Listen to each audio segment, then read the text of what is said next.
Señor y Padre nuestro que estás en los cielos, estamos agradecidos en esta hora porque vamos a estudiar tu palabra. Señor, ilumínanos, que seas tú nuestro maestro, en el nombre de Jesús. Amén. Bien, bienvenidos amigos y hermanos a nuestra lección número 1 del cuarto trimestre de la lección Guía de Estudio de la Biblia, la verdad presente en Deuteronomio. Y es nuestra lección 1, preámbulo de Deuteronomio. En esta semana, pues los versículos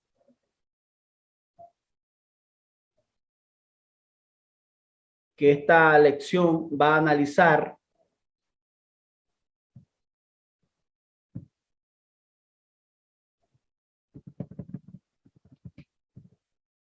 está registrado en Isaías capítulo 14, versículo 12 al 14, Ezequiel capítulo 28, versículo 12 y 17, Génesis capítulo 3, versículo 1 al 7, Génesis 12, 1 al 3, Hechos capítulo 7, versículo 20 al 36, Éxodo capítulo 19, versículo 4, versículo 8. Y dice el versículo para memorizar en Primera de Juan 4, 8. El que no ama no ha conocido a Dios, porque Dios es amor. Este es un versículo clave que todo el mundo debe entender. Cristianos, no cristianos. Dice la Biblia en Primera de Juan capítulo 4, versículo 8. El que no ama no ha conocido a Dios, porque Dios es amor. Entonces, es interesante entender que nuestro Dios no representa el amor, no es una figura del amor. Dios es la esencia del amor mismo. Es importante entender esto. Entonces, el libro de Deuteronomio, por supuesto, no surgió de la nada, como todo en la vida. Deuteronomio existe en un contexto y como todo en la vida, ese contexto juega un papel importante en la interpretación de lo que significa el libro y cuál es su propósito. Lo procedió mucha historia, una historia que explica las circunstancias no solo del libro en sí, sino también del mundo y el entorno que crean su contexto. Así como sería difícil entender el propósito y la función de un limpiaparabrisas fuera del contexto de un automóvil, sería difícil entender Deuteronomio, especialmente nuestro enfoque, Deuteronomio y la verdad presente. Fuera del contexto en el que surgió este documento bíblico, alguien leyó La Guerra y la Paz del escritor ruso León Tolstói, una 1500 páginas en solo 3 días. Y cuando se le preguntó de qué trataba el libro, el lector respondió: se trata de Rusia. Abarcar en una lección semanal los miles de años de historia antes de llegar a Deuteronomio es hacer algo parecido. Pero al centrarnos en los aspectos más destacados, podemos ver el contexto necesario para comprender mejor este libro tan lleno de la verdad presente. Bien, vamos de inmediato a lo que es la parte del resumen del domingo.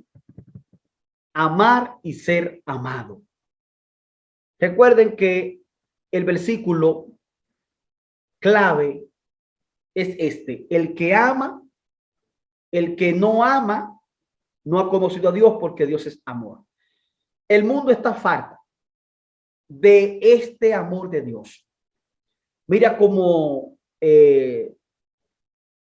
está a nuestro alrededor. Las personas están pues siendo uso hipócritamente del amor, no haciendo la función como manda la Biblia. No es posible que si yo estoy tratando de conocer a Dios, ¿cómo mi amor va a ser fingido? Mi amor va a ser un amor hipócrita. Entonces, no conozco a Dios. Si conozco a Dios, el amor que voy a sentir va a ser un amor genuino, un amor real. Entonces, el que no ama, no ha conocido a Dios. Dios es amor.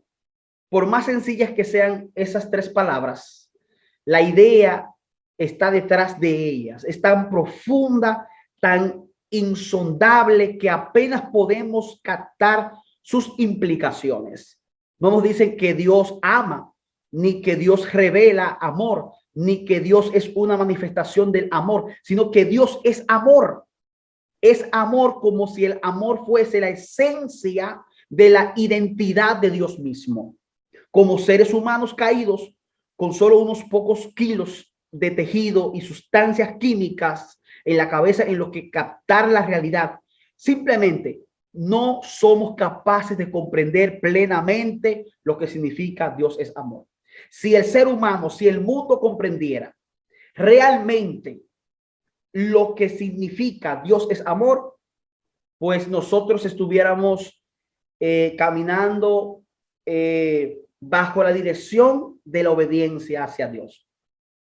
El ser humano no conoce lo que significa el amor de Dios, que entregó a su Hijo en la cruz del Calvario, muerte y resurrección, para que hoy nosotros fuéramos rescatados por la sangre de Cristo. Usted no es rescatado por lo que usted hace bueno. Usted no es rescatado por las cosas amables, ni porque usted es cortés, ni porque usted hace muchas cosas buenas. Usted es rescatado es por la sangre de Cristo Jesús, porque Él derramó su sangre en la cruz del Calvario para que nosotros hoy fuéramos, pues, ser llamados hijos de Dios. Entonces, indudablemente, podemos comprender lo suficiente como para saber que es una muy buena noticia. Si en lugar de decir Dios es amor, dijera Dios es odio, o Dios es vengativo, o Dios es indiferente, esta revelación acerca de Él podría haber sido algo que preocupase. Y la verdad que Dios es amor. Nos ayuda a comprender mejor la idea de que el gobierno de Dios refleja ese amor. El amor impregna el cosmos y quizás incluso más que la gravedad. Dios nos ama y por eso nosotros podemos amarlos. Deuteronomio capítulo 6, versículo 5 dice, y amarás a Jehová tu Dios de todo tu corazón y de toda tu alma y con todas tus fuerzas. Cuando la Biblia hace mención de amar a Dios con todo tu corazón y con toda tu alma y con toda tu mente, te está diciendo que ponga a Dios en primer lugar. Y yo pregunto, ¿qué cosa tú tienes en primer lugar? ¿Tienes en primer lugar a tu esposa, a tu esposo, a tus hijos? ¿Tienes en primer lugar ese trabajo? ¿Tienes en primer lugar esa cuenta bancaria, esa casa, ese vehículo? ¿Qué tú tienes en primer lugar? Para que tú puedas entender y caminar bajo la obediencia de los propósitos de Dios, tienes que entender esta parte que dice Deuteronomio capítulo 6, versículo 5. Amarás a Dios con todo tu corazón y con toda tu alma y con todas tus fuerzas. Cuando nosotros colocamos a Dios en primer lugar, entonces ese primer lugar que es de Dios, Dios a sí mismo nos va a recompensar con dándonos seguridad, dándonos protección, porque ese ser humano que pone a Dios en primer lugar, los problemas, las situaciones y todo lo que tienes, ya sea no tan solo fracaso, también el éxito puede cegar al hombre. Y cuando te llega el éxito, igual que el fracaso, si tú tienes a Dios en primer lugar, la cosa fluye diferente. Entonces, mire qué dice Deuteronomio capítulo 12, versículo 30. Y amarás al Señor tu Dios con todo tu corazón y con toda tu alma y con toda tu mente y con todas tus fuerzas. Este es el principal mandamiento. Esto hay que entenderlo. Esto hay que entenderlo. Porque si tú no amas a Dios, como dice Deuteronomio capítulo 12, versículo 30, entonces este amor que aparentemente estamos llevando en el cristianismo es un amor de apariencia. Es un amor de hipocresía. Es un amor fingido. Y Dios conoce el corazón del hombre. Dios conoce tu corazón. Por lo tanto, debemos esforzarnos para amar a Dios con todo nuestro corazón. Todo nuestro corazón. Con toda nuestra alma. Y con toda nuestra mente. Y con todas nuestras fuerzas. Tres partes fundamentales en las cuales el ser humano se centra en el mundo para amar su carro, para amar su casa, para amar a sus hijos, para amar su familia, para amar un trabajo. Todo eso es bueno. Pero cuando colocamos a Dios en primer lugar, es buenísimo. ¿Por qué? Porque Dios nos dará la capacidad, tanto para el fracaso que encontramos en la vida, como para el éxito y la prosperidad que también ciega al hombre. Vamos al resumen inmediatamente del lunes. La caída y el diluvio. Casi todos los niños en edad escolar han escuchado la historia de una manzana que cayó sobre la cabeza de Isaac Newton. Y Newton descubrió la gravedad. El hecho que le haya caído una manzana sobre la cabeza no es el aspecto central. La cuestión es que la gran percepción de Newton, él tampoco descubrió la gravedad. Cualquiera que se haya caído antes ya conocía la gravedad. Fue comprender que la misma fuerza que dejaba caer la manzana, ¿verdad? Esa gravedad también mantenía a la luna en órbita alrededor de la Tierra, la Tierra en órbita alrededor del Sol y así sucesivamente. Esto era importante porque durante milenios muchos creyeron que las leyes que gobernaban los cielos eran diferentes a las leyes que gobernaban la Tierra. Newton demostró que esta creencia era errónea. Y aunque la contribución de Newton fue en el ámbito de las leyes naturales, el mismo principio se aplica a la ley moral. La misma libertad, la libertad inherente al amor que llevó a la caída de Lucifer en el cielo, también llevó a la caída de la humanidad en la tierra. Como así expresa Génesis capítulo 2, versículo 16. Y mandó Jehová Dios al hombre, diciendo, de todo árbol del huerto podrás comer. El versículo 17. Mas del árbol de la ciencia del bien y del mal no comerás, porque el día que de él comieras ciertamente morirás. Génesis capítulo 3, versículo 1. Pero la serpiente era astuta más que todos los animales del campo que Jehová Dios había hecho, la cual dijo a la mujer, con que Dios ha dicho no comáis de todo árbol del huerto. Entonces el enemigo que se disfraza de este animalito que en este principio era indefenso, se esconde en la culebra, en la serpiente, y hace referencia a una conversación con Eva, llamando su atención. Dios había dicho que no comiesen de ese árbol, estaba prohibido, ni comer, ni mirarlo, ni codiciarlo. Y cuando Eva está en el terreno prohibido, entonces ahí viene la seducción del enemigo. Y ahí es que está el problema de mucha gente, que hay gente que está débil al alcohol, débil a las drogas, débil a ciertos lugares, y ellos frecuentan el terreno siendo débiles. Entonces se encuentran con la seducción del enemigo.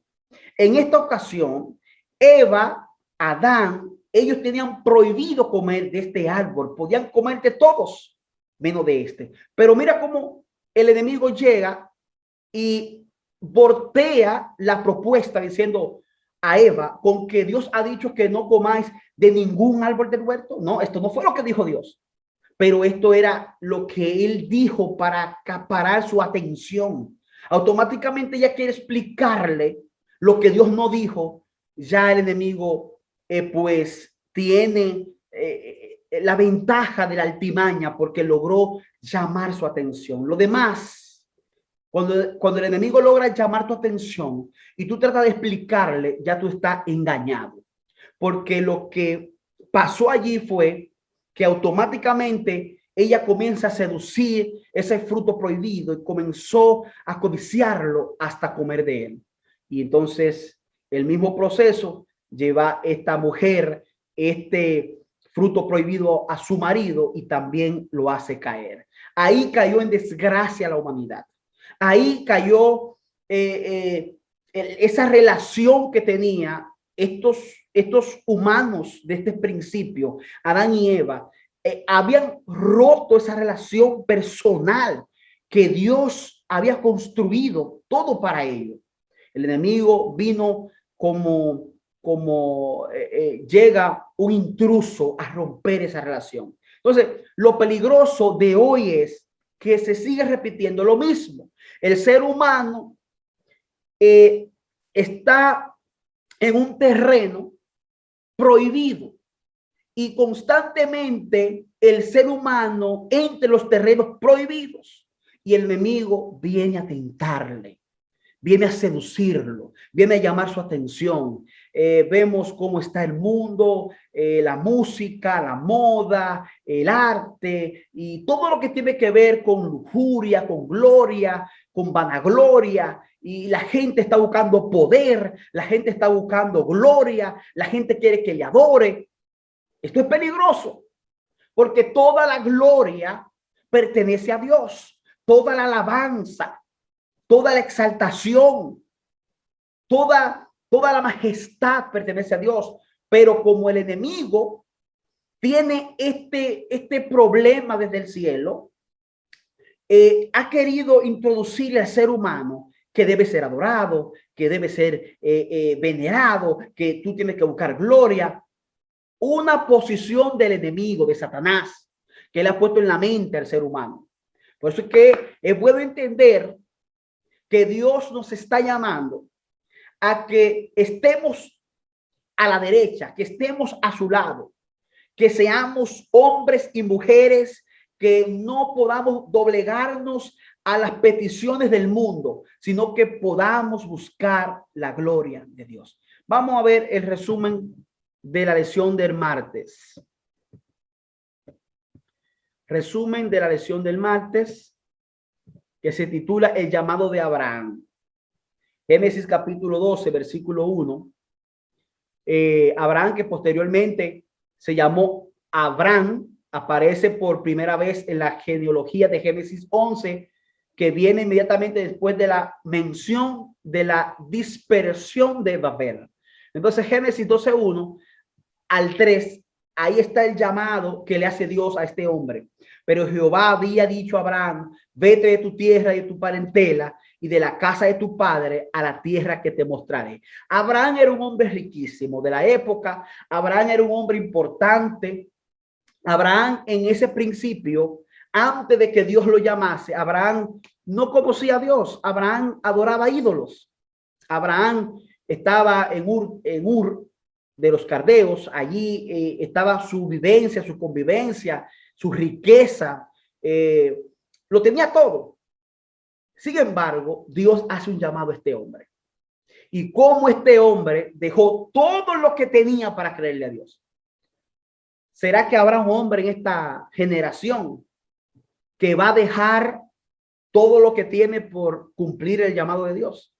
¿Serás tú esa mujer o ese hombre que tienes posesiones, tienes casas, tienes villas, tienes lo que tienes, todo, y tiene una vida de bienaventuranza, una vida próspera? ¿Serás tú ese hombre, esa mujer que va a recibir el mensaje de Dios y lo va a dejar todo? Hermanos, hay que ser sinceros. Hay que ser sinceros porque hay gente que dice, sí, yo estoy dispuesto, yo lo voy a hacer, pero es de la boca para afuera. Es imposible. Para hacer lo que hizo Abraham, que lo dejó todo, Abraham se volvió loco. Sí, esa es la palabra. Abraham se volvió loco porque Abraham le creyó a un Dios desconocido. cerró sus ojos visual de la tierra para abrir los ojos espirituales y creerle a un Dios que le dijo, vete a una tierra que yo te mostraré. Pero allí este hombre tenía que empezar de nuevo, de cero, dejando sus riquezas, sus ganados, su tierra, su familia, para ir a una tierra desconocida.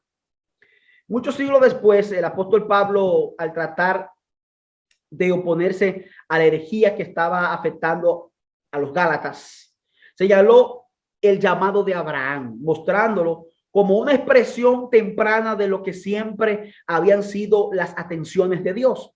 El evangelio para el mundo. Saber, por tanto, que los que son de fe, estos son hijos de Abraham. Y la escritura, previendo que Dios había de justificar por la fe a los gentiles, dio de antemano a la buena nueva a Abraham, diciendo, en ti serán benditas todas las naciones de todo el mundo, de los de la fe son bendecidos con el creyente Abraham. Gálatas 3:7 al 9. El llamado de Abraham se expresó por primera vez en Génesis 12.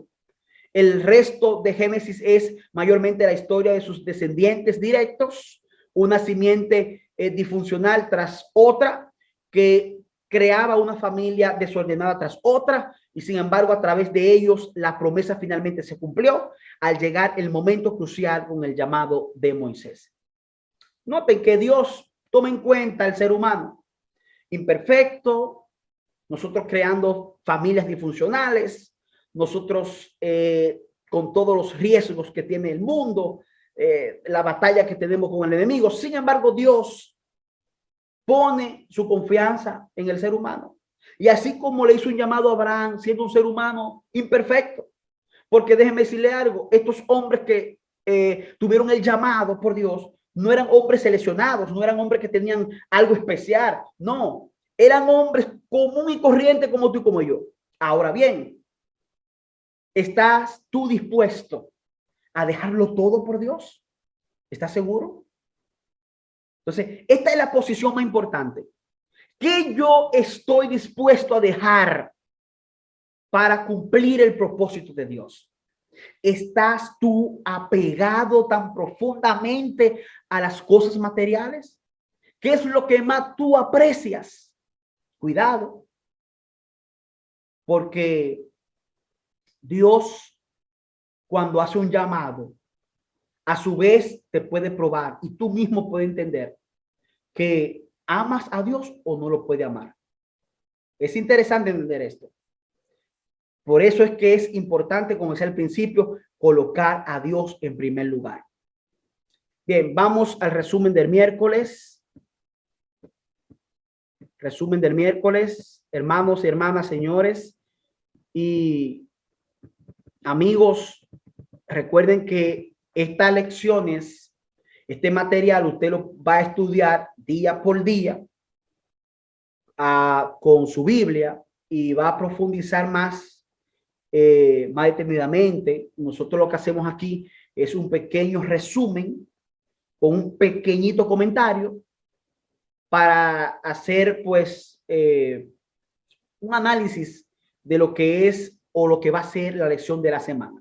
Pero cada uno de nosotros debemos estudiar con más profundidad día por día la lección del cuarto trimestre que estamos estudiando, Deuteronomio.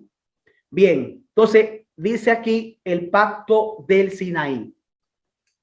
El éxodo y todo lo que esto implicó, desde la sangre en el dintel de la puerta en Egipto hasta el drama del Mar Rojo. ¡Qué experiencia! Sin duda impresionó a quienes lo vivieron y los que murieron, desde los primogénitos egipcios hasta los soldados en el fondo del mar. Dios los juzgará con justicia. Como dijo el Señor, vosotros visteis lo que hice a los egipcios y como os tomé sobre alas de águila y os he traído. ¿Por qué el Señor hizo este rescate impresionante y dramático? Concretamente sacando una nación de otra nación, o como les dijo al mismo Moisés, o ha intentado Dios venir a tomar para sí una nación de en medio de otra nación, con pruebas, con señales, con milagros y con guerra y mano poderosa, brazo extendido y hechos aterradores, como todo lo que hizo con vosotros Jehová, vuestro Dios, en Egipto ante sus ojos, como dice Deuteronomio capítulo 34. Lo que hace Dios aquí es más que una manifestación de amor.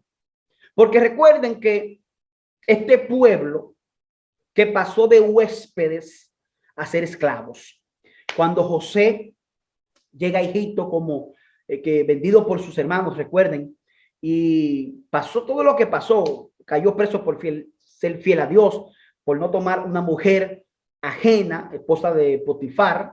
Esta mujer codiciaba a José, José cae preso, Dios le da el don de interpretar sueños. Esto logra sacar a José de la cárcel porque le interpretó el sueño al faraón.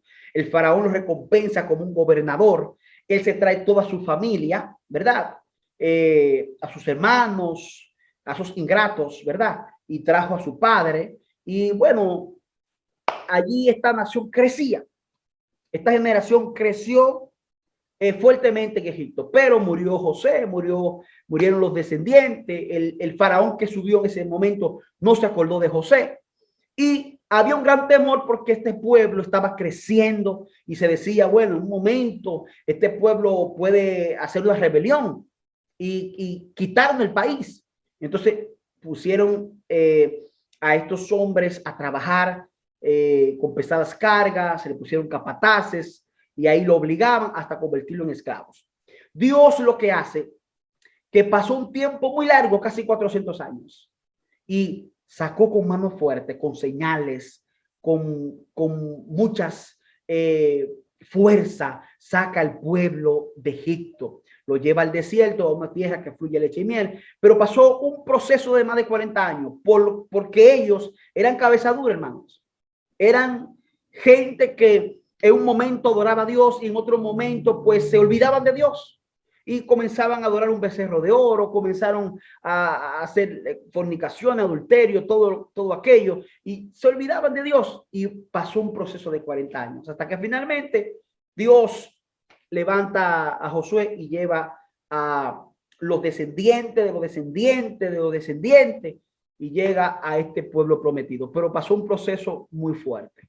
Vamos a pasar al resumen, hermanos, del jueves. Resumen del jueves. Apostasía y castigo. Todo lo que Jehová ha dicho, haremos. Aunque indudablemente el pueblo era sincero cada vez que pronunciaba esas palabras, la historia bíblica muestra que por desgracia su accionar contradijo una y otra vez sus palabras.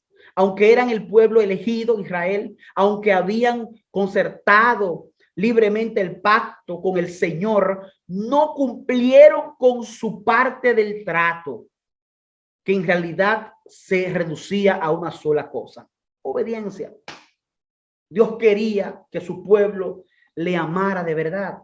Dios quería un corazón sincero de este pueblo, como también Dios añora de nosotros, que dejemos la hipocresía, que dejemos de fingir, que dejemos de maltratar, que dejemos de hacer daño, que dejemos el egoísmo, el orgullo, ¿verdad? El mundo está fracasado por estas cosas y Dios espera que el ser humano recapacite y entienda que solamente puede hallar descanso creyendo en Dios, creyendo en su amor, creyendo en sus promesas.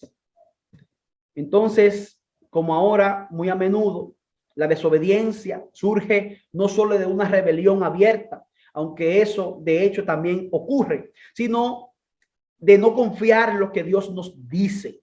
Lo que hizo que este pecado fuese aún más atroz para Israel es el hecho de que, como Dios mismo dijo, todos estos hombres vieron mi gloria y mis señales que he hecho en Egipto y en el desierto, y me han tentado 10 veces, como dice Número capítulo 14, versículo 22. Pese a todo lo que había visto y vivido, todavía se negaban a obedecer al Señor y a tomar la tierra, a pesar de las promesas de Dios de que tendrían éxito, como dice en Números capítulo 13, versículo 14. Dios siempre estuvo a su lado, como Dios siempre ha estado a nuestro lado. Y como Dios ha hecho en aquel tiempo, también está haciendo con nosotros.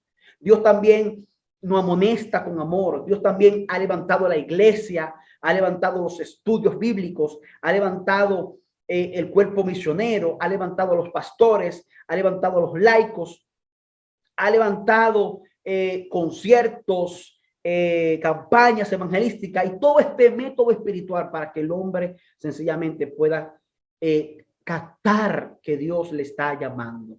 Si hay alguien, si algún amigo me está viendo, me está escuchando, hoy es el día de salvación. Hoy es el día de recapacitar y entender que solamente puesto en las manos de Dios podemos ser diferentes, porque es que ser sincero, por nosotros mismos no va a salir nada bueno. No, tú te puedes esforzar, todo lo que tú quieras hacer bueno, pero si salió de ti, en algún momento va a errar, en un momento va a cometer cualquier error, cualquier tontería.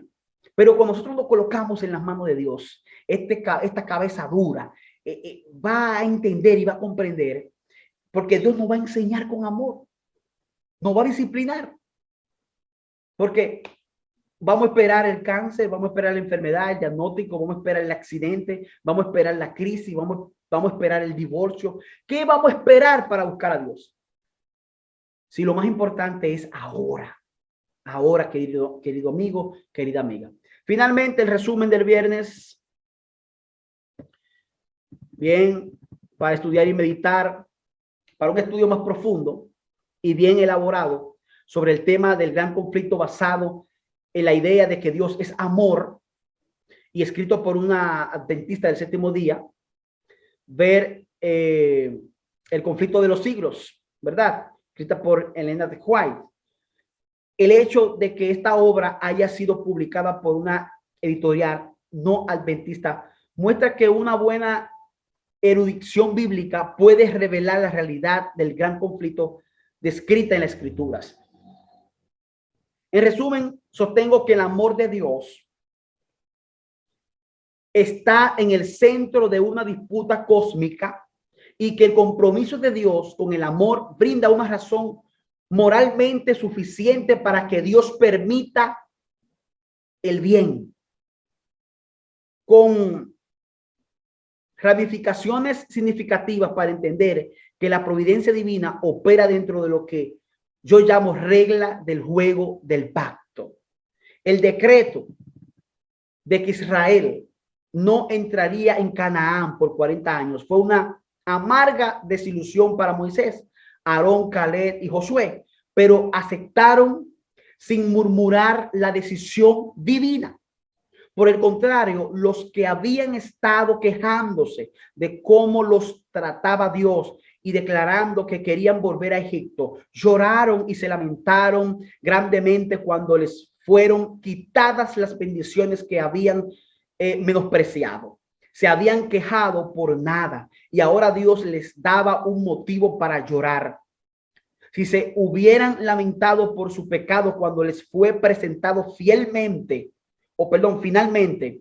no se habrían pronunciado estas sentencias porque se afligían por el castigo. Su dolor no era arrepentimiento y por lo tanto no podían obtener la revocación de su sentencia. Recuerden que adoramos un Dios justo. Dios había sentenciado a Nínive. Y cuando finalmente el profeta Quejón, el profeta de conflicto, el profeta que corre, cuando finalmente él recapacita y llega a Nínive y pregona la palabra, desde el presidente hasta los animales se arrepintieron. ¿Y qué hizo Jehová Dios? Retiró los juicios. Entonces, Dios no es un Dios que castiga, que es severo, que está detrás de usted para matarlo. Dios no es así. La palabra dice que Dios es amor. Lo que pasa es que el ser humano es cabezón, el ser humano es desobediente, el ser humano quiere hacer lo que le da su gana, el ser humano quiere caminar sus caminos, hablar sus palabras, el ser humano quiere hacer lo que quiera. Pero separado de Dios, no importa, puedes lograr lo que tú quieras, todo el éxito, pero ese vacío que tú sientes en las noches al dormir, ese vacío cuando se apagan las luces, cuando ya dejan de aplaudir, cuando dejan de darte la gloria, ese vacío que tú sientes, únicamente lo llena Dios, únicamente lo llena el Espíritu Santo, únicamente lo llena Jesús. Entonces, por lo tanto, el llamado que hago final es que pongámonos a cuenta, busquemos a Dios, vamos a arrepentirnos y vamos a hacer su voluntad en el nombre de Jesús. Recuerden que este es un resumen de la lección número 1, Deuteronomios. Este es un breve comentario y resumen. Le insto a que cada día lea su lección junto a la Biblia y profundice en la palabra para que adquiera más conocimiento. Ahora vamos a orar, que Dios te bendiga y vamos a tener otros encuentros en esta nueva lección del cuarto trimestre. Y yo quiero el apoyo único de suscripción y que pueda comentar en la caja de los comentarios, ¿verdad? Nosotros hacemos esto con mucho amor y para que la gente pues pueda comprender desde otra perspectiva, quizá a través de este resumen, que Dios le está llamando. Amén. Vamos a orar. Padre nuestro que estás en los cielos, gracias por tu palabra. Gracias porque tú nos cuidas, nos protege. Gracias porque aún todavía nos llama. Oh Señor, gracias porque tienes tanta paciencia con el ser humano, tanta serenidad con el ser humano, que todavía hoy nos está llamando. Oh Dios mío, permite que si un corazón escucha esta lección, pueda, Señor, reflexionar y pueda pedirte perdón y pueda arrepentirse y pueda buscarte de todo corazón. Gracias, Señor, por tu palabra en el dulce nombre de Jesús. Nombre sobre todo nombre, en el nombre de Jesús. Amén.